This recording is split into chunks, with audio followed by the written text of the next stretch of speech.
Well, I noticed we have a special visitor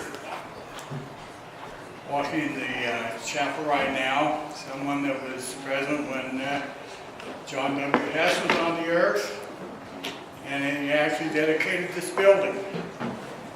I think it's time that we turn the time over to our brother Brigham Young. In his honor, I would like to sing the first verse of Come, Come Ye Saints, hymn number 30. Do we have a chorus here in the, come on up and let's give Brother Brigham a welcome, Hess welcome.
Who wrote that?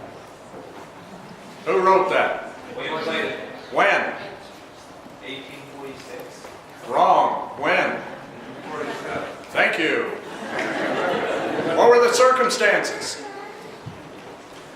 He was in Nebraska. He heard that his wife gave birth to his son. And? He wasn't there. All right. William Clayton was one of the last people to be notified by me. Oh, by the way, you're going with us. Come on. He had one blanket and a carpet bag.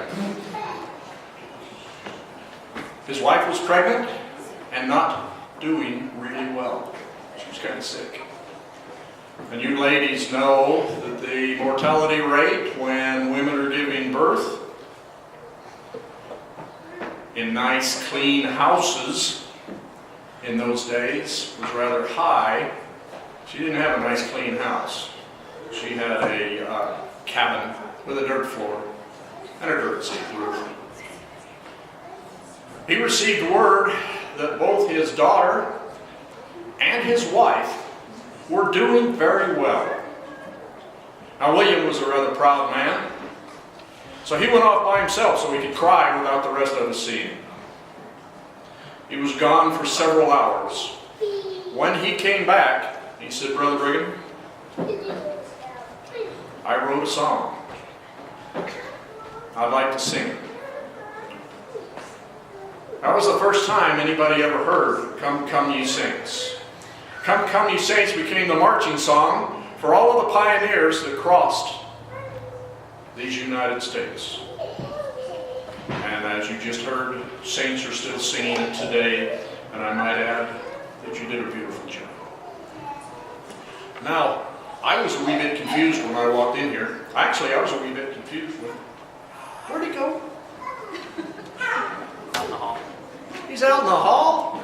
How do I pick on him when he's out? I got a call from Chuck the other day confirming that I would be here. And he gave me the name of the family. And I said, are we sure we're talking to the right Brigham Young? I mean, there's not that many of us. But are we sure we're talking to the right Brigham Young? Because I was asked to do what I thought was the Goff family reunion because an old friend of mine by the name of Goff asked me to do it. He neglected to tell me that it was for the Hess family. I believe his wife is a Hess. But he is to be forgiven because he was on his way or getting very ready to go on a mission. He says, I'd sure like to hear you speak, but I'm going to be on a mission someplace, so sorry. So 2 weeks ago, I got a call from him, and I says, I thought you were on a mission. And he says, you know, telephones go across state lines. So we talked for a while, and then I agreed again to do the show, and then Chuck called me and told me the proper people that I was doing the show for, and it is my understanding that I had the great pleasure of sealing, I believe it was 5 of Brother Hess's wives to it. And as Chuck mentioned, I also had the great privilege of dedicating this building, which has changed quite a bit since I was here. All right. Now,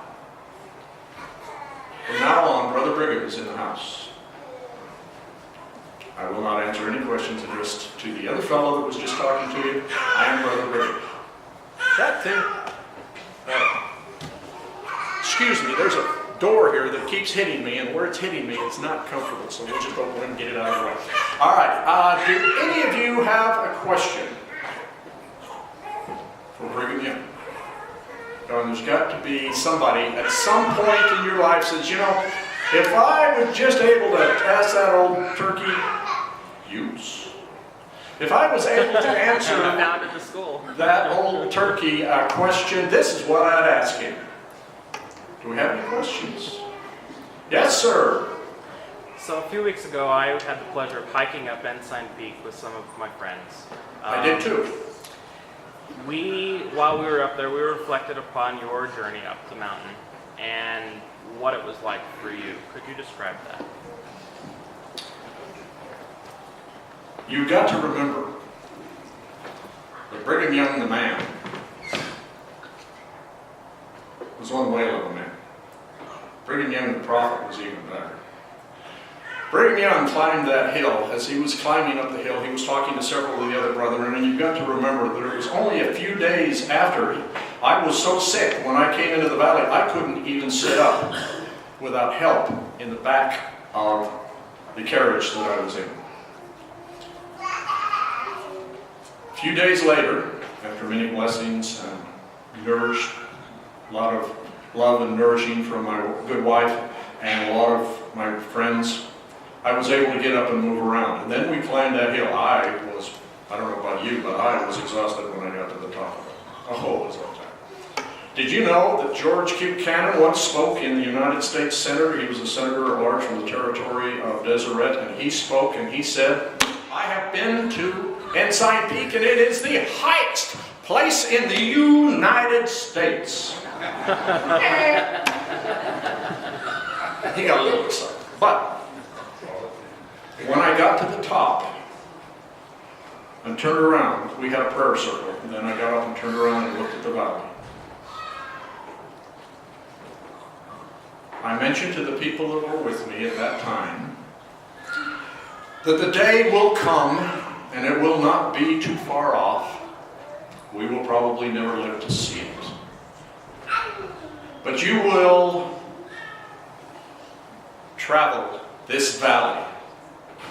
And I meant from Provo, because we'd had scouts down there up north to where Peter Skeen Ogden had his place. And I says, there will be a day when you will travel from one end of this valley to the other, and you will not know what town you're in if you didn't see the sign as you entered. Anybody got on that big stretch of concrete you got out there and driven down and been talking and then looked up and said, where am I? You had to see a sign to tell what town you were in. It has come to pass. That's what I saw when I was up there. I saw the work that the Lord was going to help us do in this valley. How did I feel? Fantastic. How'd you feel? When I got up there, it was great. On the way up, it was horrible. Just about killed you going up. Yeah. That's not a place for the faint of heart to hike up to, but it is a beautiful place. Yes, sister? We're from Iowa, and we know a lot of RLDS in our area.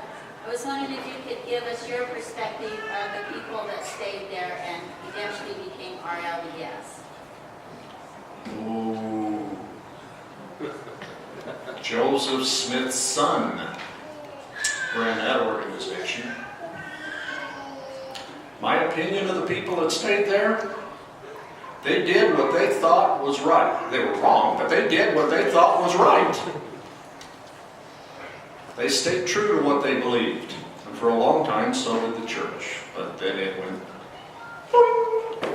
several times. The RLDS Church sent missionaries out here to proselyte.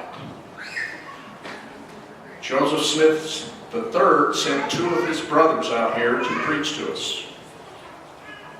They were not a patch on their father. They were boring, they were listless. And I would not let them preach in the tabernacle because I did not want anybody to think that I was sponsoring, favoring, or anything else that church. But I did arrange for them to speak in another place, and they spoke, and they left without one convert. I'm sorry. Just, I guess, having Orson Pratt speaking at the tabernacle at the same time had something to do with that. They're good people. They're good people. They're faithful. They're wrong, but they're faithful. We have sent missionaries back there many times to try to convert them, and we've had some success. We still are having some success back in Ireland. But I wish they'd come with us. Yes, brother. And just to kind of give you an idea of what's happening. Brother, I'm about 135 years old. Could I get you to speak up just a little bit? Okay. Those people back there have been told over and over again that if they reveal themselves as Smith descendants, that the church will kill them. And that is really the truth. No, that's not the truth. That's what they believe. That's what they believe, but I mean, they believe that truth. Okay. I tried to help the Union Pacific, and I did help the Union Pacific. I went over into Colorado and I contracted, and I had a lot of the brethren over there working, and I went over into the Sierra Nevadas, and I had a lot of the brethren work bringing those trains here, because I don't like wagons as much either. But I traveled the length and breadth of this territory dozens of times. Many, the actual number of miles, I don't know. I didn't have an odometer on my, like we did on the wagon, on my carriage. But I will bet, sir, that it was in the thousands and thousands of miles. And then as soon as the trains got here, oh, I love that. Jump on a train, go down as far as the train would go, have a wagon meet you, and just keep going. And you know the best part about traveling, for me, sorry, not for you, but for me, is every town I came into, there was a party. People loved to see their prophet, and they wanted to have a party, and they dressed up in their best clothes, and they had their children on both sides of the street waving at me as I came in, and it was a party. Somebody told me out in the hall that I have lost weight, that I used to be rather portly. Do you know how many parties I went to? And all of you brethren know that the best cooks in the world are our Mormon sisters. And anybody want to argue with that? I want to see them get beat up. All right, does anybody have another question? Yes, sir, right over here. Can you tell us about what must have been a very difficult decision to tear out the foundation of the Salt Lake Temple and start over? That wasn't difficult at all. It was disintegrating. For those of you who don't know, beautiful question, thank you. As it can lead to a story. The temple was built twice, started twice actually. We went up to a real nice place, I believe you call it Red Butte Gardens now, and we quarried sandstone. Some of it was as thick from me to him, from me to you, sister. Some of it was that thick. We quarried it, we brought it down on ox carts, and we started to build the temple. And that was difficult, quarrying. Not as hard as the granite we did later, but it was difficult to quarry it. It was red sandstone. If you go up there today, you can see the quarries. They're still there. I would encourage you to go up to Red Butte Gardens because it's a beautiful place. Ask them about the quarries. When Johnson's army, you know we were invaded by the United States Army, I hope. Johnson's army invaded us in 1857. And we did not want them to desecrate our temple. So we buried it. We had built it up so high, we buried it, we plowed the land above it, We smoothed it out and it looked like just any other field getting ready to be plowed. Except there was a pump in the middle of it. After a couple of years, the nonsense with Johnson's army was finally straightened out, and they skedaddled down to Camp Floyd, and we dug it up. When we dug it up, we found that just the additional weight of the dirt that we had put on top of it had taken the sandstone and crushed all of the mortar. Shut the mortar out. Just, we can't build a temple with the mortars just disintegrate because we had a long way to go. And the reason why we built it out of sandstone is because down in California, all of those sandstone and adobe buildings were doing great. Anybody been to California? Is the weather the same as it is here? Mm-hmm. So we soon learned what our winters and springs were like. This last spring's been a wet one. Can you imagine what it would do to the sandstone? The city-county building was built out of sandstone. It had to be rebuilt, or had to be refinished here recently. I understand from a reliable source that they're about to spend $7 to $11 million to redo the building again. It's much smaller than the temple building. So we had to take it out. We had to go right back down to the base, all the way down, take it out, and find something we could build it out of. We had been celebrating every year on the 4th of July up at the top of the Cottonwoods. Anybody know what's around the top of the Cottonwoods? All of that granite. So we started working, getting granite down here. Granite's heavier than sandstone. It's a lot harder than sandstone. And that might account for why it took us so long to build the temple. But how did I feel when we tore it out? I was, of course, sad because of all of the labor that went into it, but I was also happy that we had found a much more reliable source of material. Boy, did it provide a lot of labor for a lot of newcomers coming into the valley for a long time. We didn't have an unemployment problem. We just put them cutting granite. Does anybody else have another question? Yes, sir. Seems the federal government went out of their way to send people here as judges and different officers to antagonize you and the saints. How'd you deal with them? Well, I thought about shooting them. But something told me that that was not the proper way to deal with a federal official. For a long time, we ignored them, which really irritated them. Somebody would have a problem, they would come see me, because up until 1858, I was the governor, which really irritated those guys. Somebody would have a problem, they'd come and see me. I'd send them to a probate judge, who was a local judge.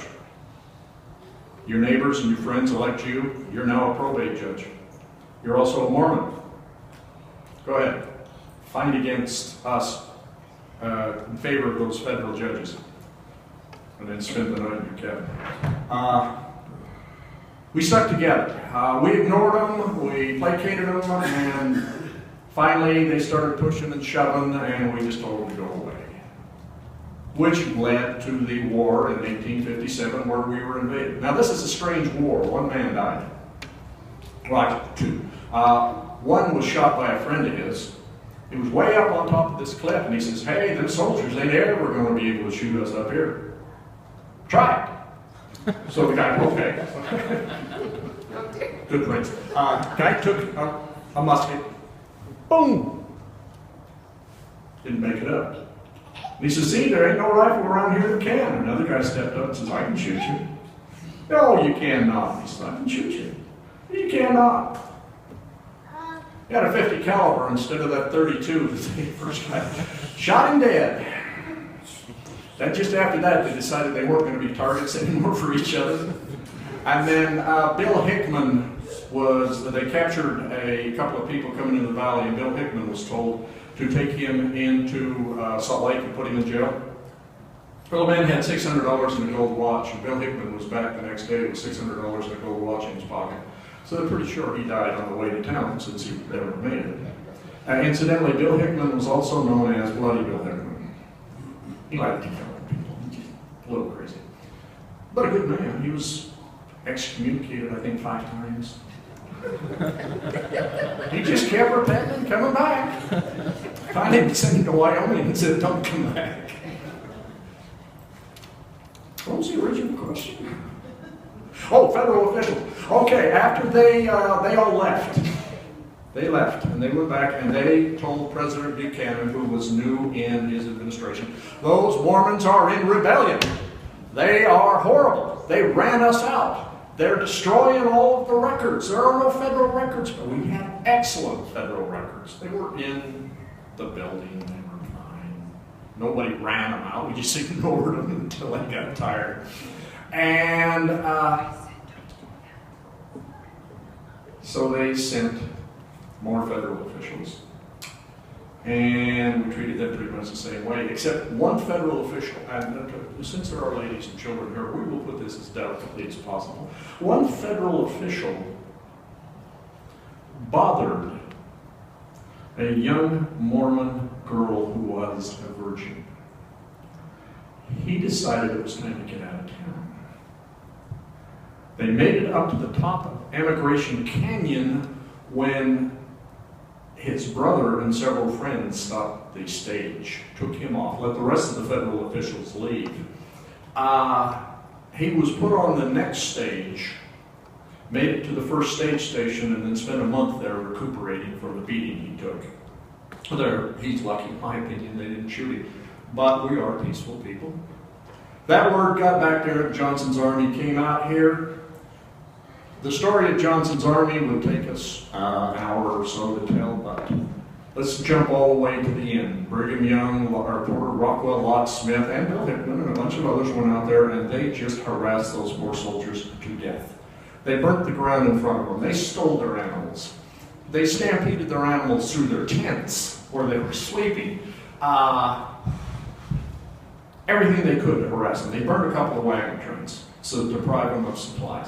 They just were horrible to them. Finally, through the mediation of a lot of people, the new governor, Cummings, agreed to come into the valley without a military detachment. He had one officer with him, but without a military detachment. And they says, well, what's going to happen to him? And Porter Rockwell pulled up in a wagon and says, you have my personal word, this man's going to live to be an old man. Nothing's going to happen to him. Porter had about 8 guns on him at the time, so none of the soldiers wanted to argue with him. Well, they came into the valley, and I'm not going to say Mormons are sneaky, but we are. To show the governor how well fortified the canyon was, he came up to a sentry post with a big fire. Halt! Who are you? Porter Rockwell, I'm bringing the governor in. Port, that you? Yeah. Okay, pass. They'd go 100, 200 yards down. Halt! Who goes there? Meanwhile, the first group dropped off the edge, run like crazy down about 3 places, come back up, put a new guy up there yelling, halt, who goes there? They did that all the way down. When he got there, he sent word back out, don't try to come into that valley or down that canyon, there's 10,000 troops. They'll cut you to pieces. There was maybe 100. Uh-oh, run away. So, when Cummings came into the valley, he saw that there was no insurrection. The records were fine. Testimony from Gentiles and Mormons alike. And did you know that this is the only place that a Jewish fellow can be a Gentile? But the Gentiles and the saints alike all said, there's no problem here. Brigham Young turned over the reins of governorship to him without so much as an argument. He said, Governor, welcome. Here's your office. How can I help you? Governor sent word back. You tell the army to come into the valley. They're to march down to State Street. They are to head straight out of town and don't even stop. If you stop, there will be a war. The valley had been deserted. Everybody had gone south. There were a few people here with torches, ready to burn every building that we had built to the ground. And we were going to go into a 100-year war with the United States in a guerrilla action. And believe me, with God on our side, we would have won. Okay. I see a hand way back there in black. Hi. You're not black. Brigham had commissioned Lot Smith and a handful of men to go and to stop Johnston's army and not to take alive. And Right. that's America. And President Hinckley flew into the sesquicentennial at Simpsons Hollow, and he told the story that Lot Smith and so many men, not a lot, but the way they rode in at night into Wyoming, they ordered them, after they'd been drinking and would be asleep in their wagons, they ordered them all out and they torched all of their wagons. And they left a couple for supplies so they wouldn't starve to death. And then they rode on and they did it again to It's okay, he's having fun. They actually burned over 70 wagons, and the United States government wagons literally stopped Johnston's army up there in Wyoming. They had to spend the winter in Wyoming. And Colonel Kearns, he was not a Mormon, but he left the Mormons to him. He cleaned up a lot of the lies with President Buchanan. And so the next spring, like he said, they came in peaceably and did just what he said. But that actually was a miracle, that the Johnston's army was literally stopped. And Gary Gillespie, that was the secretary for Lot, he said that's why Utah does not have that corner. When we got our statehood many years later, the United States government would not give Utah that corner because what we did to the United States government by burning all of those.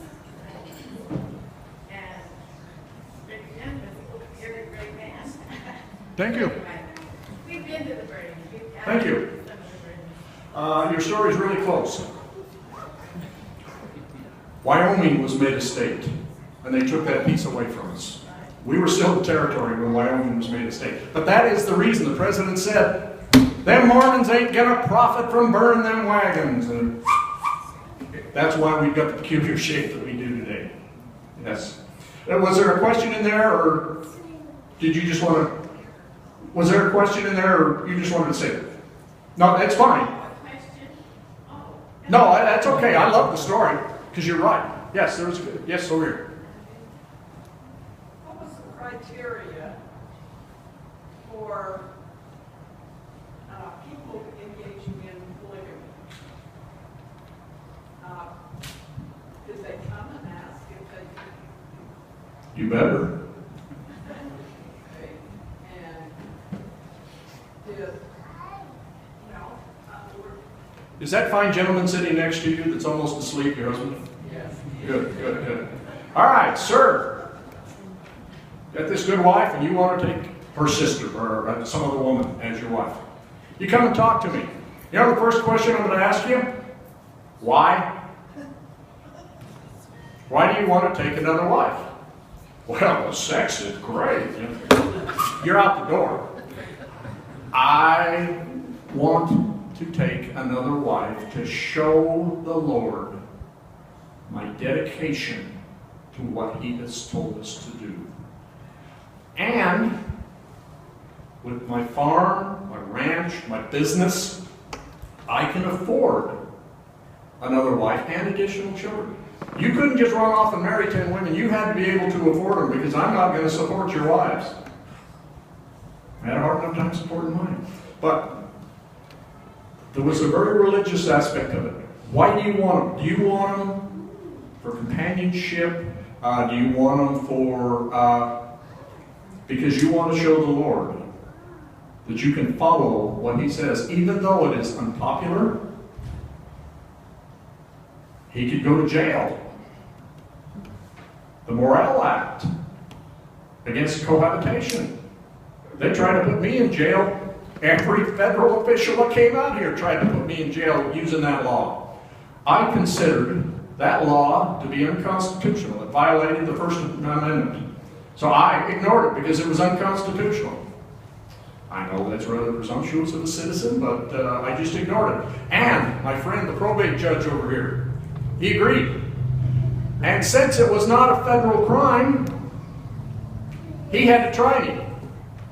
And they kept saying, There were some attempts to put federal officials in charge of that, and it finally worked, but it took the Evans-Tucker Act. But they finally passed enough laws that I ended up going to jail for 1 day. But in order to take another wife, and you know, it's less than, I think, 4% of the saints participated in polygamy. I mean, we are painted as every man had 57 wives. There weren't that many women out here. So, yes.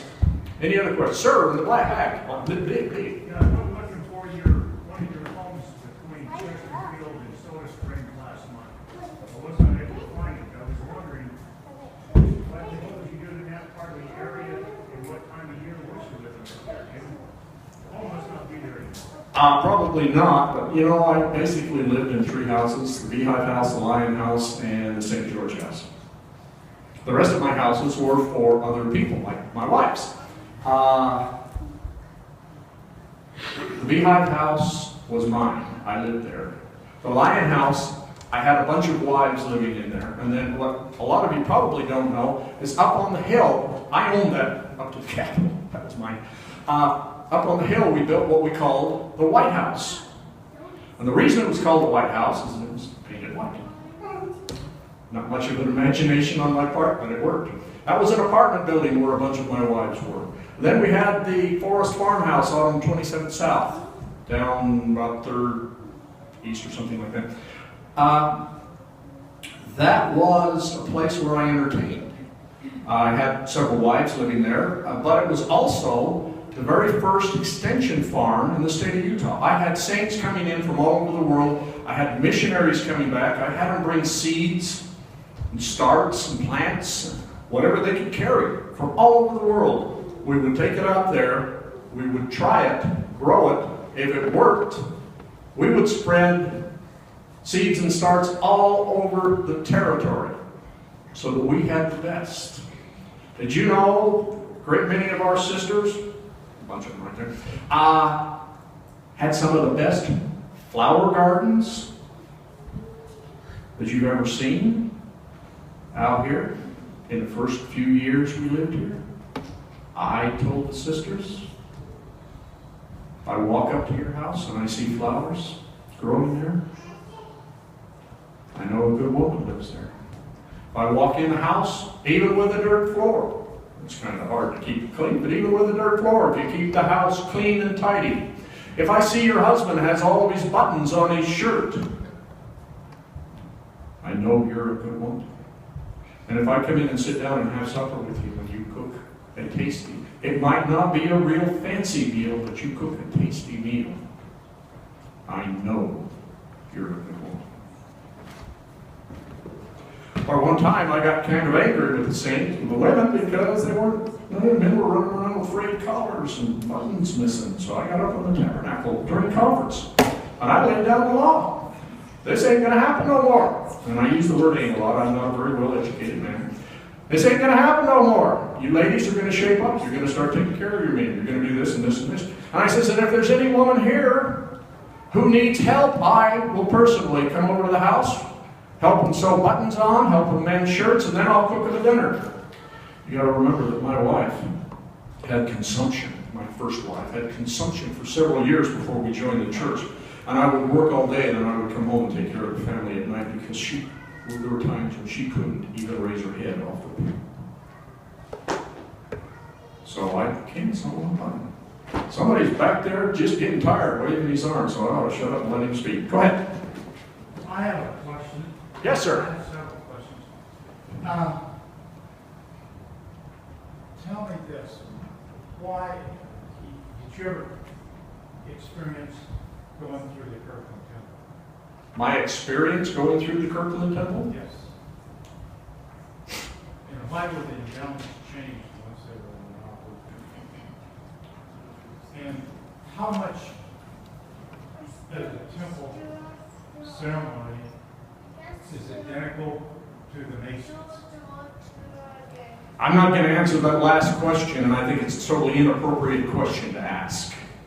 Well, I don't think it is. I think comparing us to the Masons is a totally inappropriate question. There are similarities. We'll let it end there. How did I feel the first time I went through the temple? No, I didn't ask that question. I asked if you went to the Kirkland. And Does anybody else have a question they'd like to ask? Yes, ma'am. My daughter moved to Gilmore, Utah about 3 years ago. Gilmore? Yes. Yes. And she's heard the story about when you came through to St. George, there was a rock in the road. Do you remember the incident?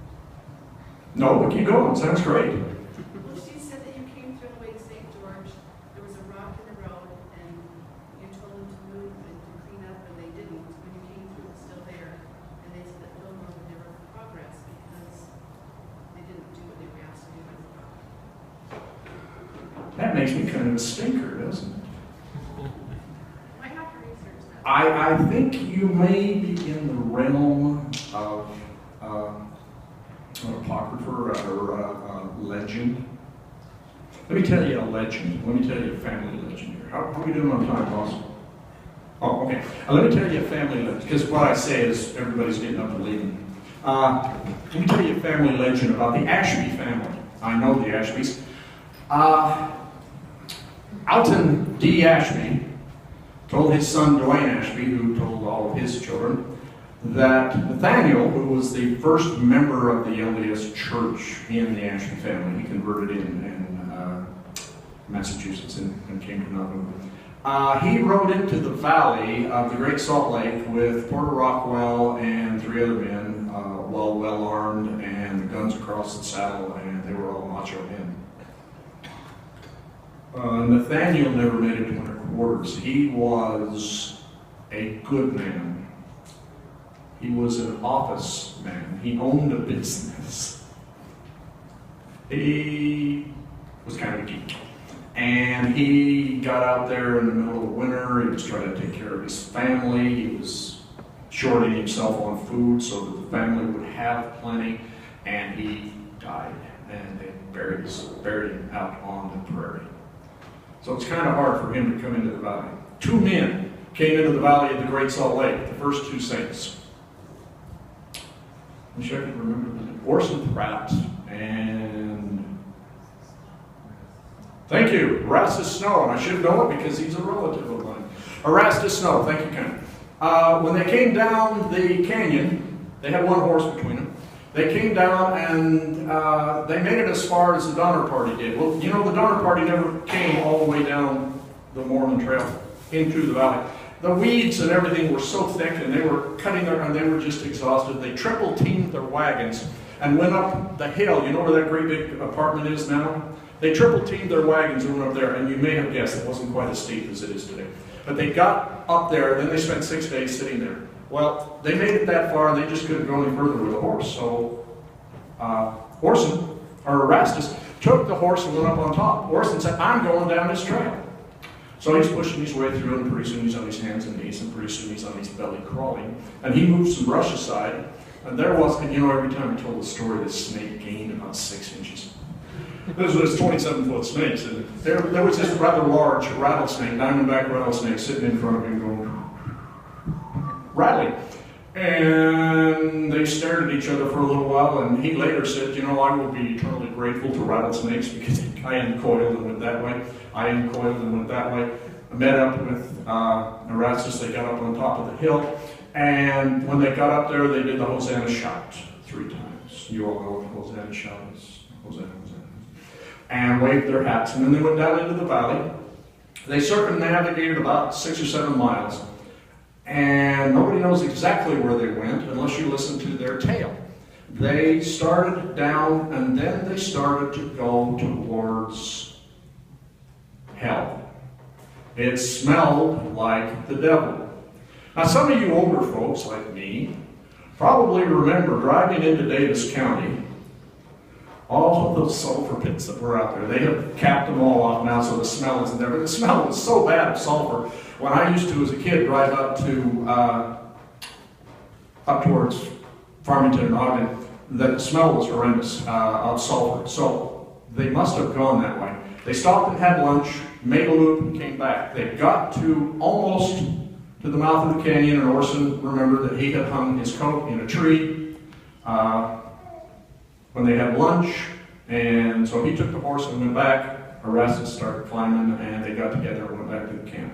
The next day, they got a large group of people together. They cut out the remainder of the brush and came into the valley.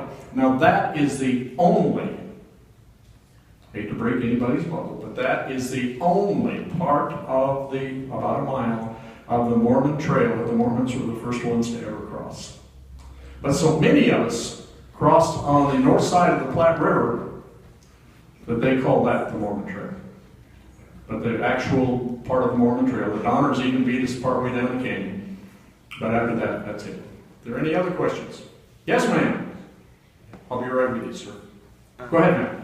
There are a lot of books written about you. What's your favorite one? That's my first question. And the second is, you had a few children. When they misbehaved, what were their consequences? My children misbehaved? You're right, they did. My favorite book, actually, that other fellow whose name's out there on the paper, his favorite book is Brigham Young, The American Moses. Or Modern Moses, one of them. That is my favorite book. Incidentally, I just finished reading it 2 days ago for about the 12th time. My children had their free agency to do what they wanted to, within boundaries. Their mothers and their aunts. See, a lot of my wives never had children with me. The mothers and their aunts were disciplinarians. If it came to the point where I needed to discipline, I'm sorry, I hate to break a lot of people's feelings, but I was of the opinion that you spare the rod, you spoil the child. One day, and it's going to say on my grave when I die, that reminds me of the story. One day, I was preaching in the Bowery, and 2 of my sons got on one of my favorite horses and were riding it on the Sabbath. I sent somebody out, tell them to take that horse back. The boys kept riding it, and I could see them. I mean, if you're going to, kids, if you're going to, this isn't, if you're going to do something that you shouldn't do, don't do it in front of your parents. So actually, I stopped him and I said, Heber, would you come up here and speak for a few minutes? I'll be right back. I took my cane, and it ain't called a rascal beater for nothing. I went out, pulled the boys off the horse, and every time I caught up with them, one of them or both of them got a wallop right across the backside. I had them take the horse all the way back, curry comb it, feed it, water it, take care of it, make sure it was put back in its stall. Then I came back and spoke. When I got back to speak, I apologized, and I says, I'm sorry for interrupting the meeting, but I cannot see anybody abusing an animal. And that was the end of the conversation. Any other questions? Yes, sir. As I recall, you wanted the state of Utah to be originally named Deseret, and it was a lot bigger. When it was made smaller and changed to Utah, how did you feel about that? Hurt my feelings. Hurt my feelings. Now, at one point, I was up at this Place Heritage Park, and Governor Levitt was going to speak. He was 30 minutes late, but he was going to speak. And side note from this story, he had an honor guard of Boy Scouts all the way across. And this one little kid just barely made a scout, didn't even have a patch or anything on his uniform, but he was proud of that uniform. He told me several times, boy, I hope the governor will stop and say hi. He said, I don't think so. So as the governor and I are walking through this honor guard, I reached over and said, Governor, this young man up here in this rather plain uniform has been waiting a couple of hours just to say hi to you. And he stopped in front of the kid, stuck out his hand, and said, hi, I'm Governor Michael Levitt. What's your name? Shook hands with him. Michael Levitt's a good man. But I asked him as we were walking off, I said, Governor, when I had this territory, it was a whole lot bigger than what yours is now. What happened? And he goes, Governor, You are aware that President Bill Clinton just took another great big huge piece and made it a national park. They've been doing that to us since you died. You should have stuck around and helped. It always hurt my feelings. Besides, we had a California port. We had San Bernardino. We had Las Vegas, but look what happened to it after we pulled out. But we had a wonderful territory, and they just kept dwindling it down. And then they wouldn't even let us name it Deseret. That was out of the Book of Mormon, and that was just going way too far. So they named it Utah. What does Utah mean? Top of the mountains. Bingo, bingo, top of the mountains. It's an Indian word, top of the mountains. And where are the saints supposed to gather? At the top of the mountains. I can't be too upset. Any other questions? Yes, sir. I know this is my second time. Go ahead. I've always sat back and looked at the United States of America, and even with our boundaries of the state of Utah like it is, at times I wondered if we shouldn't have not joined the Union, not become a state, and become the Switzerland of Deseret? Yeah. And, you know, I thought about it. But, you know, within the first 2 years, I had Orson Pratt. Anybody ever met? No, I guess you haven't met him. He died a while back. Orson Pratt was a genius. Self-educated man, so was Parley, but he got killed, unfortunately, down in Arkansas. Self-educated man, he was a genius. I call him the professor. Orson Pratt and I used to fight like crazy. He had one problem. I was the senior and he was slightly junior in the 12, so every time he and I would get into a big fight, I'd say, Orson, we need you in England. Goodbye, go on a mission. Boy, did he go on a lot of missions. But I had him petition. In the second year we were here to become a state. That was always, well, not always.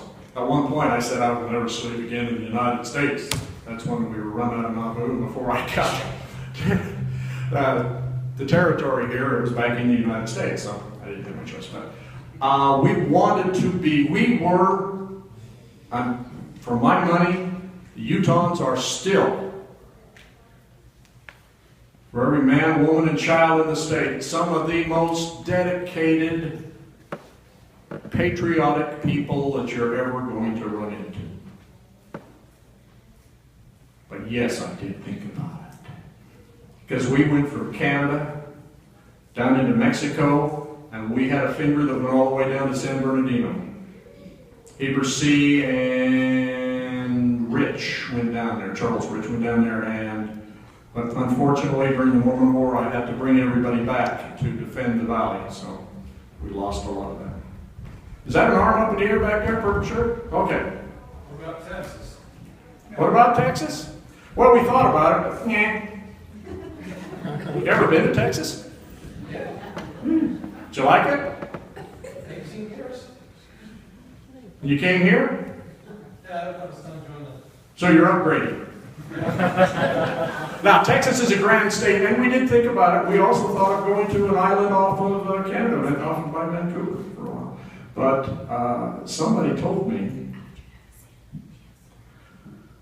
and being the name dropper I am, it was the Lord. He told me, this is where you're going. Now, a lot of people, remember, reminds me of the story, a lot of people think that we were just wandering around in the wilderness until I finally had a vision. John C. Fremont was here in 1843 and again in 1845. He made some excellent maps, which I had copies of. And I also talked to Captain Fremont, and he says, my only concern is taking a large body of people out there as the spring comes, or the fall comes awfully early, the first frost. Are you going to be able to grow enough food to sustain them? You know, when we first got here, there was no 7-Eleven down in the corner. We had to grow what we had. We almost starved one year. But that's a story for another time. So Texas is a grand state. I actually have a sister that's lived there almost as long as you did. Once in a while I talk to her. Any other questions? Yes, ma'am. How many children did you have? There it is. That's the second most asked question that I have. First most, how many wives did you have? Okay, I had 57 children. Oh, where are you? How many wives, so how many wives? Oh, 56. 56. Where is she? Come on. Little gal had a question all set up for me. And she was the young lady out on the desk. Maybe she's still out there working. Hey, ask a question. Okay. How many wives did you have? I had 57. 57? Okay, then how was it that you No, 56, excuse me. Then you had 57 children? Yes. How did you only have 57 children? What was the problem? Yeah. Well, you see, I had one with every wife and a twin. That's a modern myth, but that didn't happen. I actually, and this is going to shock some of you people, lived as husband and wife, wink, wink, with 19 women.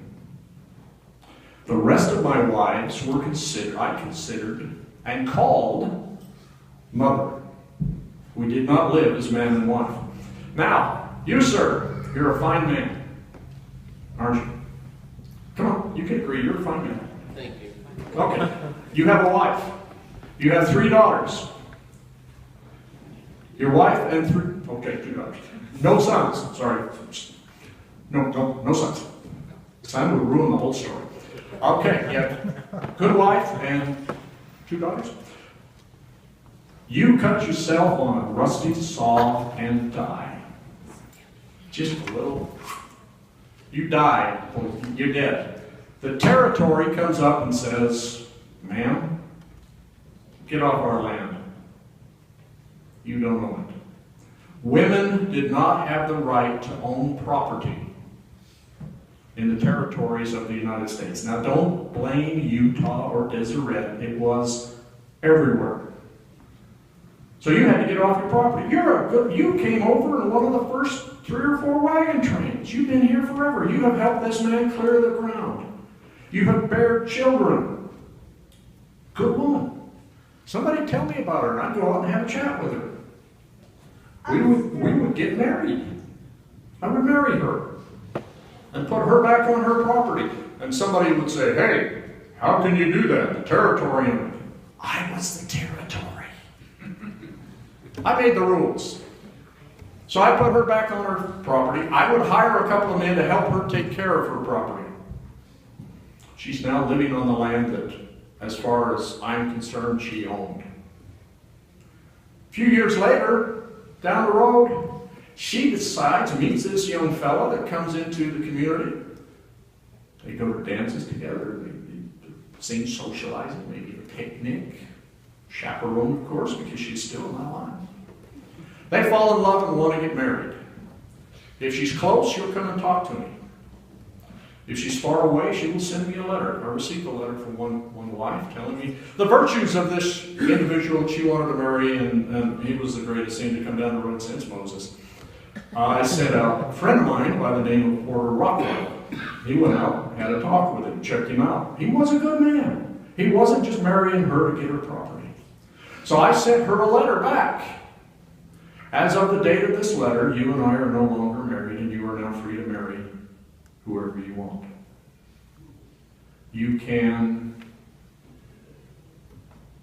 do whatever you want, but you are now and always will be a member of the family of Brigham Young. So you and your children ever need anything, you contact me and we will assist you. She's now single again. They get married. Now, to confuse matters even more, first time she was married in the endowment house. Temple marriage. When I married her, she was married in the endowment house. Temple marriage. This new guy shows up. They get married. She was married in the endowment house. Temple marriage. Who the heck's going to sort all that out someday? They got to have a secretary up there just chewing aspirin, trying to figure out everything that we do down here. That happened to me 15 times. But I only had children with 19 of my wives. Now, who's going to ask the question? I'm going to depend on you to ask the question. The most question asked by people is age. I'm not sure. You're wearing it. Oh. Why did you found two schools? I didn't. What is your favorite university? Which do you root for? Do you root for Brigham Young University or the University of Utah? Either. Thank you. I'm a wildcat. So. But I founded the school that he has on all over his shirt. I didn't know that. The University of Utah. I have my hat if you want me. Well, I prefer if you did. That's kind of much. The University of Utah I founded here in the valley of the Great Salt Lake, partially so that we could start educating our children and our ladies. Our ladies should have an education. Right after we got here, I sent several of the sisters back east to go to medical schools because we needed doctors. Now, when they came back out here, they treated women and they treated children. Lady doctors. That's just not proper. I am from New England, after all. It's not proper for lady doctors to treat men. I sent several people, Carl Mazer and Smoot, down to Utah County. This is going to be hard for you to believe. Did you know at one point I had to send down half of the Quorum of the 12 to straighten out that city? They became the mayor, the city council, all of them, because that was the most wicked and adulterous city that we had around here. Provo. Look at them today. I really haven't figured out which was a better time. But Carl Mazer and Smoot founded Brigham Young Academy. They were nice enough to name it after me. So who do I cheer for? One that has the most points at the end of the game. I'm a politician from way back. Any other questions? Yes, ma'am. I understand correctly, you knew that the Saints were coming to Salt Lake Valley, served out in winter quarters. So did Joseph. Let's go back to Joseph. He knew. You know when he crossed the Mississippi River, you know where he was going? I'm not going to say Farmington, but he was headed here. Yes, ma'am, I had maps. I had charts. I talked to everybody that I met, including old Gabe. You might know him a little better as Jim Bridger, but his friends called him old Gabe. He bet me $1,000. Well, since I'm a man of God, I don't wager, but he said he would pay me $1,000 if I could show that a bushel of corn could be grown in this valley. Everybody thought that the fall frost came too early. Nobody ever grew anything out here to find out until we got here. Time's getting to be, Doc. Oh, Did he ever pay on that bet? No, he didn't. That's what I stinker. And I sent him a bushel of corn.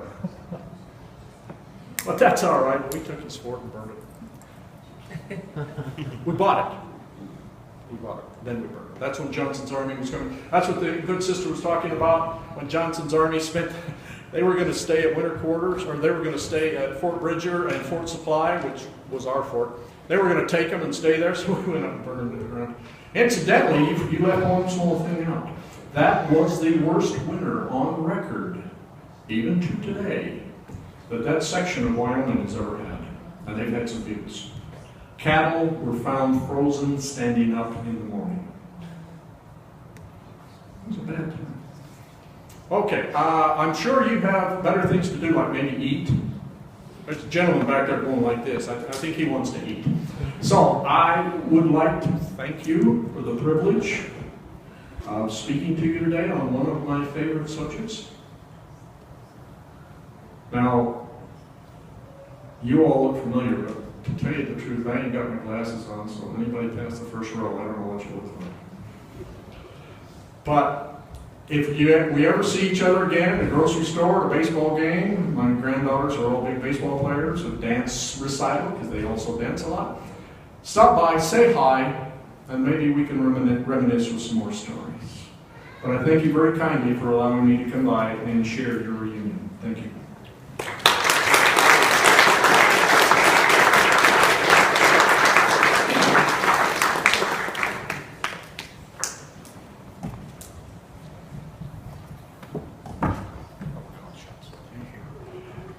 Just a couple of points that we need to discuss.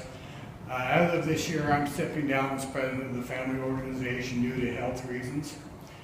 I have recommended to the board that Klein Goff be appointed president. In years past, she has been a trooper in helping organize the reunions and helping with all the paperwork and things we need to do. So if you'd like to discuss that with me or have any questions, you're more than welcome. Second thing, I'd like to thank everyone that's helped me along the line here, being president, especially the board and especially my wife. Without her support, I wouldn't have been able to do this. For the reunion, we have printed out the short history of John W. Hess. It's a book that we had last reunion, but I have added 2 letters that John W. Hess wrote to President John Taylor on behalf of the Washington Indians of the Northwest Shoshone. And I've added the story of the life story of David Hess. I also burned 20 CDs or DVDs that has all of the books that have been published, Ann Hess Clark's book, Cindy Hess's book, my book. I got the color scan of the first primary mural on here, and just a lot of information. These are available. We have 25 of these, and I burned 20 of these. If you'd like one, or come and see me after the meeting, I have them out here. And with that, let's dismiss into the cultural hall for lunch. Brother Brigham's more than welcome to stay and eat with us. Thank you. And we'll have a blessing on the food in there. And let's adjourn to there. After the meeting, if you'd like to come back here, if any of you have any questions, if you'd like to share with one another, that we can do some research together, you're more than welcome to do that.